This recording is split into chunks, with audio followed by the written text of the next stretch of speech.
તો આ તરફ રાજકોટના જેતપુરમાંથી માનવતા અને ભાઈચારાના સુંદર દ્રશ્યો સામે આવ્યા છે। અહીંના નાજાવાડા પરા વિસ્તારમાં આવેલું પાતાળ હનુમાન મંદિર છેલ્લા 30 વર્ષથી હિન્દુ મુસ્લિમ એકતાનું કેન્દ્ર બન્યું છે।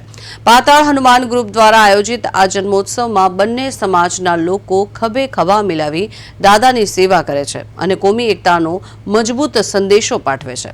સામાન્ય રીતે હનુમાન જયંતિના ઉજવણી હિન્દુ ધર્મના શ્રદ્ધાળુ દ્વારા જ કરવામાં આવતી હોય છે, પરંતુ જેતપુરનું પાતાળ હનુમાન મંદિર કંઈક અલગ જ છબી ધરાવે છે।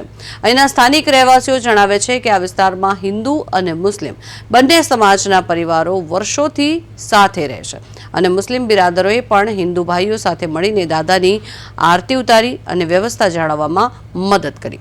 ખાસ કરીને 500 થી 600 જેટલા બાળકો માટે બુંદી ગાંઠિયા અને શ્રીખંડ પુરીના મહાપ્રસાદનું આયોજન પણ કરવામાં આવ્યું। શ્રદ્ધા અને ભક્તિપૂર્વકની આ ઉજવણીમાં કોઈ ધર્મની સીમા નહોતી, માત્ર ભાઈચારો અને દાદા પ્રત્યેનો પ્રેમ હતો।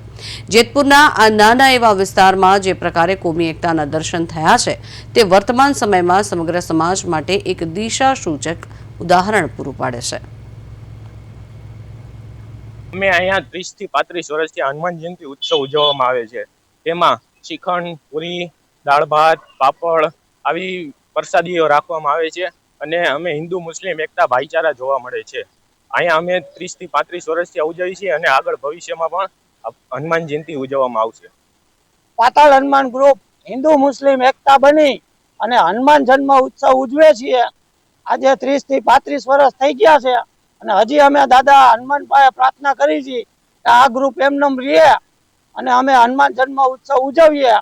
આજે અમે 30 થી 35 વર્ષથી આ ઉજવીએ છીએ અને 500 થી 600 બાળકોને બટુક ભોજન કરાવીએ છીએ।